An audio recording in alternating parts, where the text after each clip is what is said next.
mais Aba yaa doon sànni butéel waaw borom butéel borom kees bi borom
C'est le premier verdict qui est conformé sur le procès en appel de Barthélémy Diaz, honorable député, qui reçoit chaque année les députés et maires pour leur dire un grand merci pour le soutien et la présence. Voilà, les images parlent d'elles-mêmes.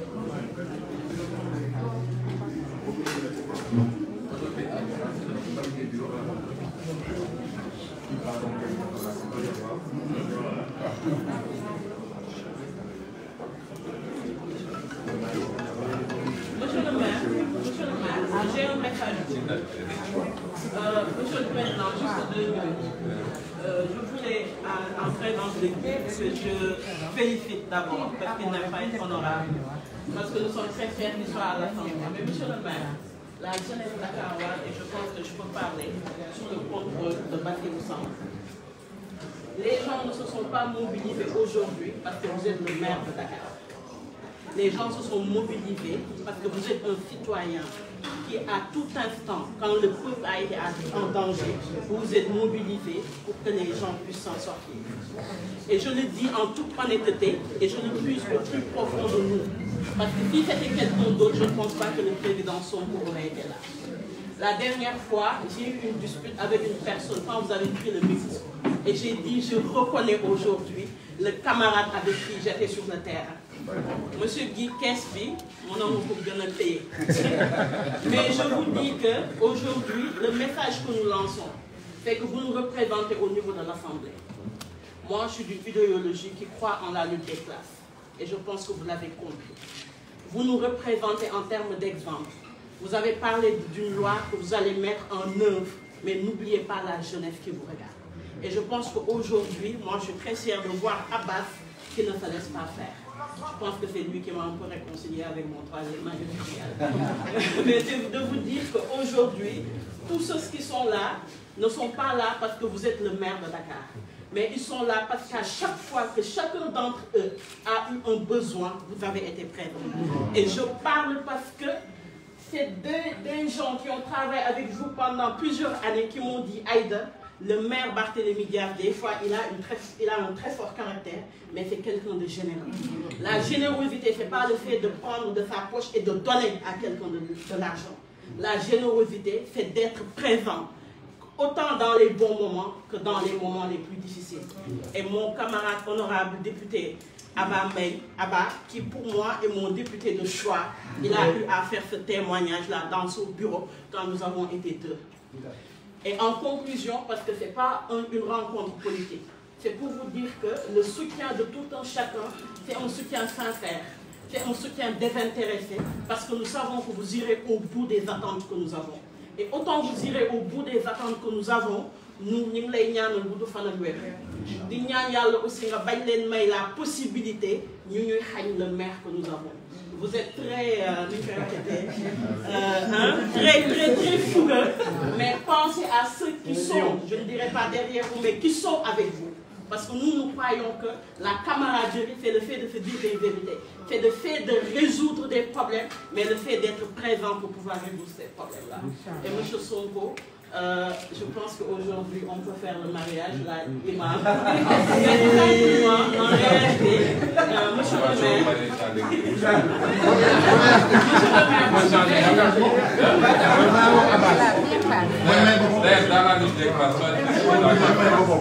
je suis dans la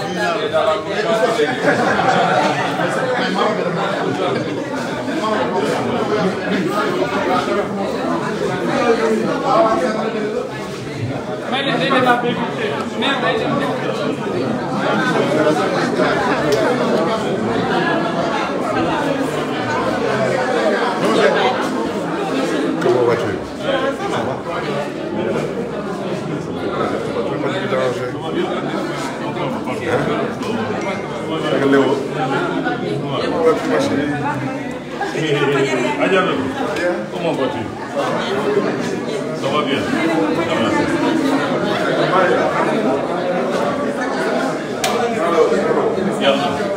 Ok, ouais. Ça va bien. Ça va bien. Merci, merci beaucoup, merci.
C'est le passage.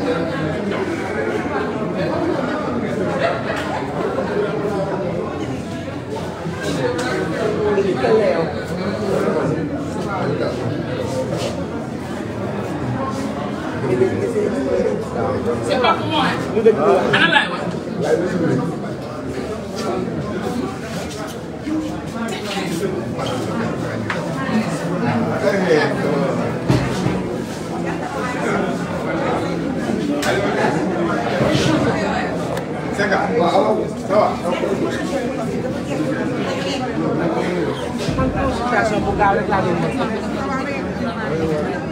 activité rek man tam organiser rek ay ngay jéem ko dañ ay sama lu ni ça va la grande am te moom la ci àndal ñu ko jaral yow nga wàcc ay malaayika wàcc ay police ak gendarme wàcc ay malaayika ñu tasaaru biir Dakar wala biir yow ba jox la ko noonu mais danañu tase ci yoon te du yàgg non mbetteel amuñu ko ci ban mbetteel mbetteel ak li xew ci vote yi mbetteel ak la xam ci xëy ci installation assemblée nationale mbetteel ak leneen ak leneen ak leneen ak liy ñëw mais ñun xam nañ lépp. mais est-ce que duñu wax alhamdulilah wala yéen jàpp ngeen non ñun jàppuñu alhamdulilah parce que suñu doon alhamdulilah Barth def recours bu doon alhamdulilah rek mu dépendre ca loola li ñu dëgg la tey mais ñun dañu gëm ni li ñuy wax ay sos la Macky Sall dafa gëm ni li muy wax ay sos la parce que moo njëkk a taxaw ci écran yi wax nit du weddi boppam góor du weddi boppam góor du xëy na ñuul na ba pare xëy suba ne weex na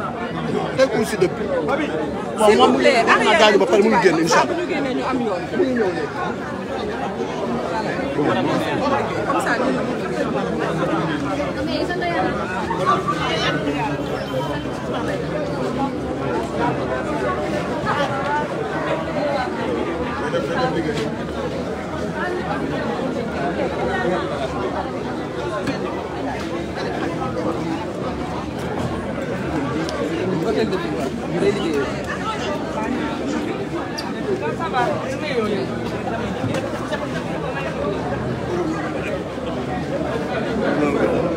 Sénégalais yi bërëbu liggéeykaayam li ni mel nag di wane rek ni peut-être jël bi amaana mu ngi day di waale ba pare la te kat boo la gisee dañ ñu xoolal defuñu dara parce que xoolal ndam rek la yem li ko nar a xaar da ngay xaar mooy nday mbi liggéey moom Dakar ak ñu ko wër ñoo ko moom tous lan moo tax a déplacé wu encore. waaye yow ndaanaan rek tax a déplacé wu. mais même peine bi ñu maintenir également loolu aussi. même lan peine bi 2 ans dont 6 mois ferme. 6 mois xanaa ku def dara ku def dara ngay doo 6 mois 2 ans kii deful dara de moom moo ñëw fekk suñu te xamoo nag yàlla doo nga xam te xamul. mais yaakaar ngeen mu yem fii tey. waaw fii la war a yem sax fii la war a yem. parce que li mu doon dàq moom lañ ko mujj tegaat. li mu doon dàq mooy 6 mois yi mu doon bañ moom lañ ci mujj daanaan. waaw boo ko daanee te deful dara nag nit moom xam ku def dara ngay dàq 6 mois wala 1 an mais deful dara ko ñun daal jàmm rek la ñuy ñaan Sénégal moom jàmm la bëgg te jàmm la yéen ñaan da ngay ñaanal lu mu bëgg nag ak Dakar bu mu am yéeneem ci waa Dakar yàlla na ko yàlla may yàlla na koy may si incha allah si kattanu yàlla lu ñu yaakaar jàmm daal la ñu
Instagram.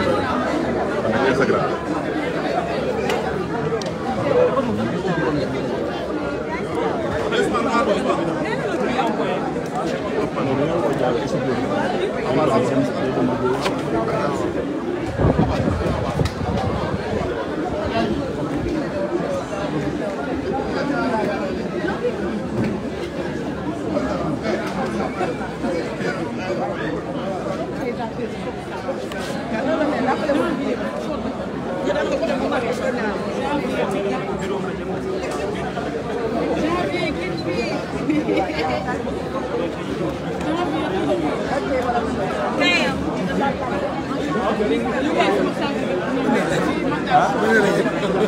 Bener lay dem.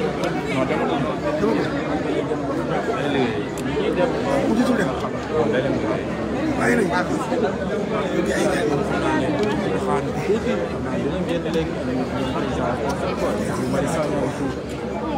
Le président Abba moom lay seen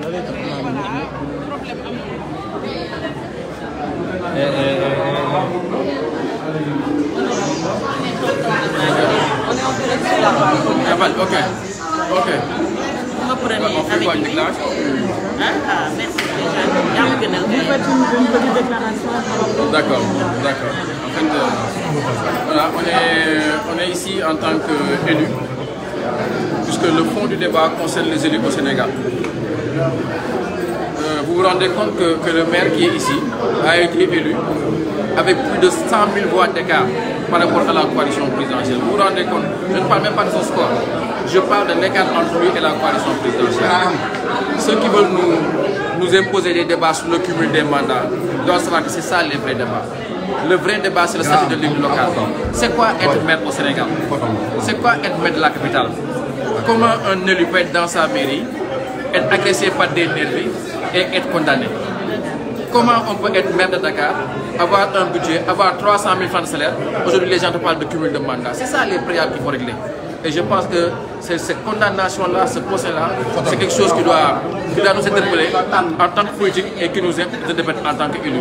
Il est temps qu'on parle du statut de l'élu, de la protection de l'élu, comment un député peut avoir 45 000 voix, avoir une immunité parlementaire, et un maire qui a 150 000 voix n'a pas d'immunité parlementaire et peut aller en prison et être condamné pour des broutilles. Je pense que c'est ça l'enjeu et c'est une réflexion qui se passe. Merci beaucoup.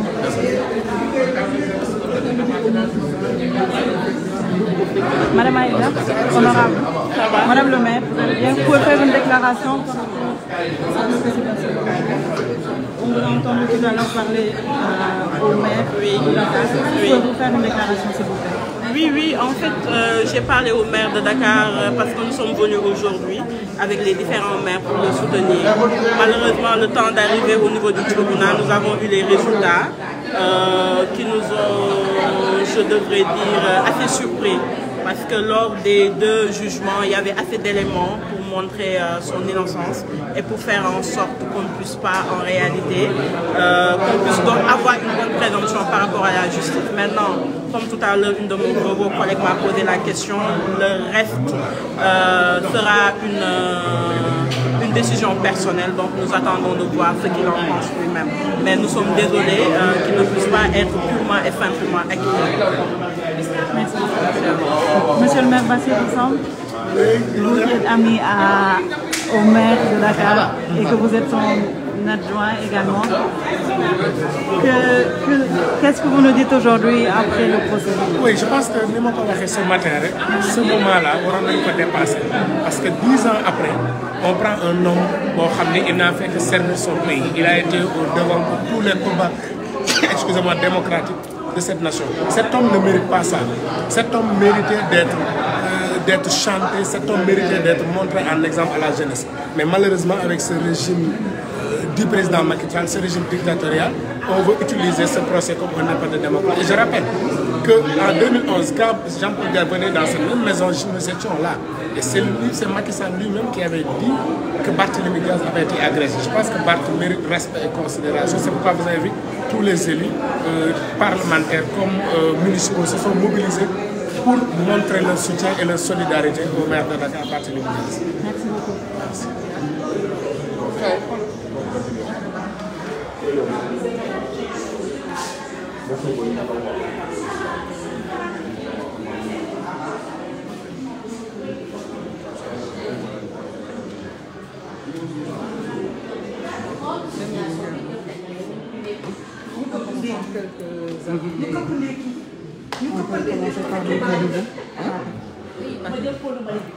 Pouvez-vous, s'il vous plaît, faire une déclaration, monsieur le maire, par rapport au procès du maire de Dakar?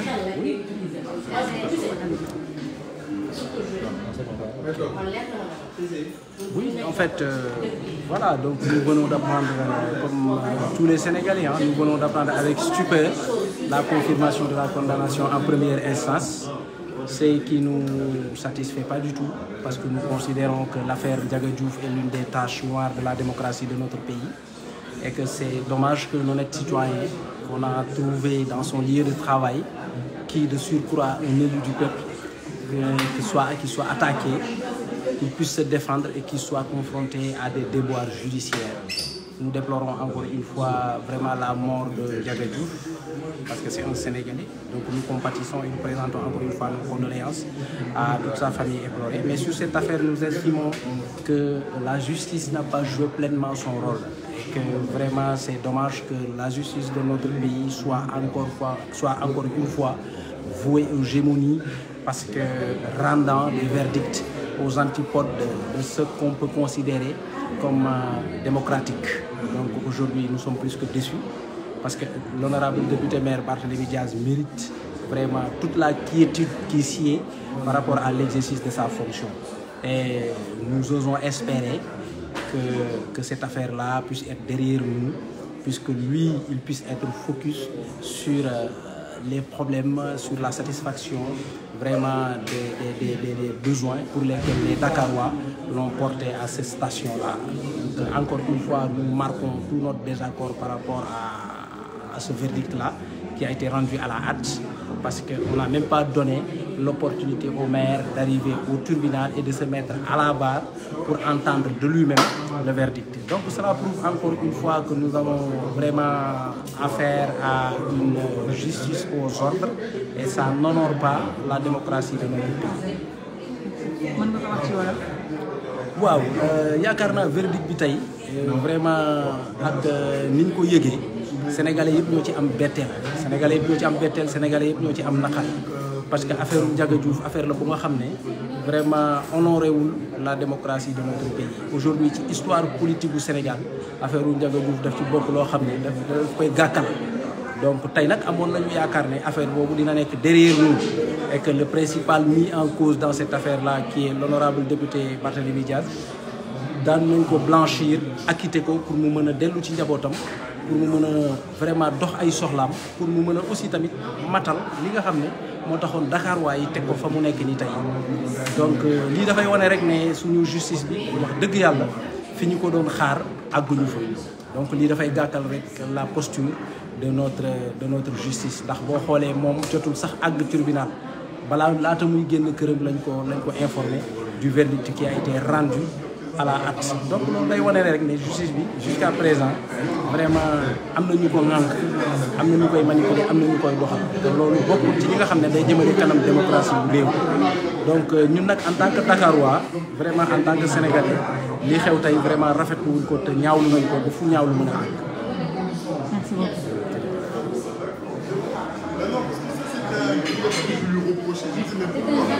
Excusez-moi. Bonjour honorable. Oui, vous êtes en direct sur la page du maire Barthélémy Diaz. On vous a vu tout à l'heure mi ngi lay tooñ naan la borom kees gi. Alors tey ñu ngi fi au sortir du procès. Qu'est-ce que vous avez à dire aux Sénégalais? tey bésu naxar la comme yeneen naxar yi ñu am yi Sénégalais yi di daj depuis 2012 ak président Macky Sall bésu gàcce la comme ni ñu amee yeneen gàcce askan wi am yeneen gàcce depuis 2012. Tey on a assisté à un simulacre de justice. On a assisté à une parodie de justice. li am tey day firndeel li ñu yàgg xeex muy kumba am ndey ak kumba amul ndey bi am ci Sénégal ci fànn yu bëri rawatina ci yoon rawatina ci justice. boo àndee ak Macky Sall dara du la dal loo munti def dara du la si fekk waaye boo nekkee koo xam ne day défendre njëriñu askanu Sénégal et de manière intransigeante te loolu mooy marque de fabrique ki nga xam ne moom mooy monsieur le député maire Barthélémy Diaz. Eh bien bu boobaa justice dina la tongali bu boobaa gendarmerie dina la tongali bu boobaa dinañ def yëpp pour nga bañ a nekk maire bu boobaa même boo nekkee maire ñu continuer di la buntu xatal lu ëpp juróom fukki nit bokk ci sa cabinet ak ñoom seen ñu bloqué seen salaire. lii mooy ndumbelaan bi nga xam ne noonu le président Macky Sall transformé suñu réew muy Sénégal. Or dama koy faral di fàttali. Le projet, c'était un peuple, un but, une fois, et non deux peuples, deux buts, deux fois. Deux peuples mooy benn peuple boo xam ne lu ko neex def sàcc xaalisu askan bi këpp kees randal rey nit torturer ay nit ba ñu dee sàcc suufu askan bi du mujj fenn. Président Macky Sall jël concom teg ko ci dossier teg ko ci li nga xam ne moom mooy loosu justice mais boo nekkee un patriote authentique comme Barthélémy Dias yow mënoo am jàmm say mbokk mënuñu am jàmm say xarit mënuñu am jàmm ñi ngay àndal ci wàllu politique say collaborateurs duñu am jàmm donc li xew tey bettuñu je crois que ku yeewu tey Sénégal nga gis Auchan yi tëj ay auto gendarmerie garé fa fii rek ci koñ bi waaw tu as l'impression que gendarme yu nekk Sénégal yépp ñu ngi autour de la maison ñu ngi ci biir quartier bi ku yeewu tey ce matin gis réew mi ni mu tëddee ak gendarme yi ni ñu nekkee ci mbedd bi waroon nga comprendre ne li nga xam ne mooy décision bi na doon daal parce que personne n'a fait un appel à la mobilisation lu dul ne député yi nañu ànd ak ki nga xam ne mooy seen naataango monsieur le député maire Barthélémy Dias. Donc on s'attendait un peu à cette décision. Nous ne sommes pas surpris, mais nous sommes tout de même choqués. Voilà, nous sommes tout de même choqués, comme nous le sommes à chaque fois que nous constatons que le droit n'est pas dit. Comme nous constatons à chaque fois que le président Macky Sall mooy manipuler exécutif, bëgg manipuler législatif, di manipuler le judiciaire. Loolu nag mooy combat au Barthélémy Dias, mooy suñu combat ñun ñëpp. Nous sommes venus aujourd'hui exprimer toute notre solidarité, mais sans réserve totale, à notre camarade, à notre frère, à notre maire, à notre député Barthélémy Dias. Et la lutte va continuer. La lutte va continuer parce que bu fekkee dañoo xalaat ne lii moo ñu tax a dellu ginnaaw, eh bien le président Macky Sall qu'il sache qu'il est en train de se foutre le doigt dans l'œil, mais jusqu'au coude. La lutte va continuer. Barthélémy Dias va rester debout. Barthélémy Dias vaincra. La lutte va continuer. Les patriotes vont rester debout. Les patriotes vont se battre. Les patriotes vaincront. Comme Nico Barthélémy Dias doon wax sànq, ça fait 10 ans que nous résistons. Ça fait 10 ans que nous nous battons. Ça fait 10 ans que nous faisons face. Depuis quelques mois, le rapport de force a changé. Donc c'est pas aujourd'hui que nous allons flancher. C'est pas aujourd'hui que nous allons lever le drapeau blanc. La lutte va continuer jusqu'à ce que ce pays-là change. Ce continent-là change. La justice change. Voilà. L'exécutif change. L'Assemblée nationale va changer. Et ça sera par la force. Il n'y a pas de choix. Il n'y a pas de choix. Donc que tout le monde reste mobilisé. Que tout le monde reste mobilisé parce que, oui, nous sommes les premiers boucliers de Barthélémy Dias. Nous sommes les premiers boucliers de toutes celles et de tous ceux qui se battent pour un autre Sénégal dans une autre Afrique. Je vous remercie. Merci beaucoup, honorable.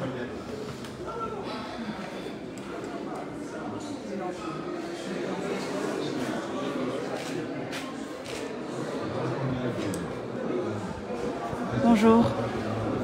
Vous êtes en direct sur la page du maire, de l'honorable maire Barthélémy Dias.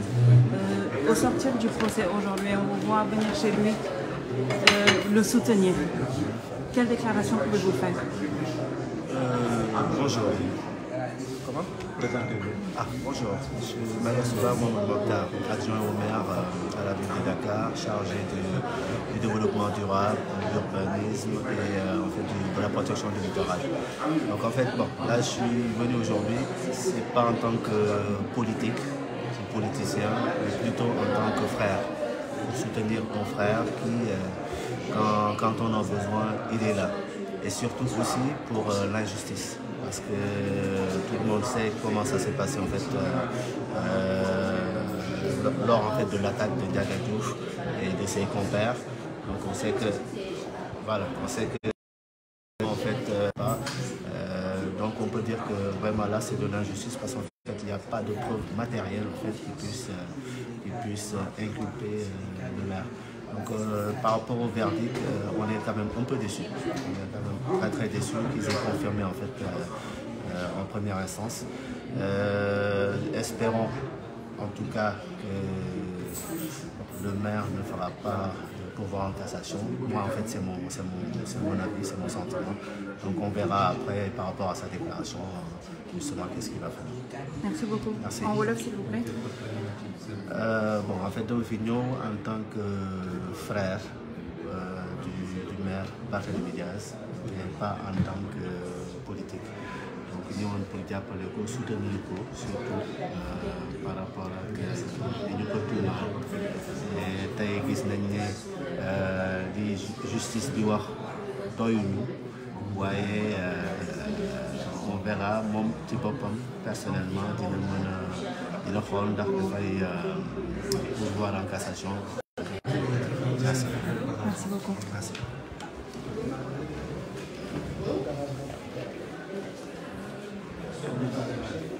mesure.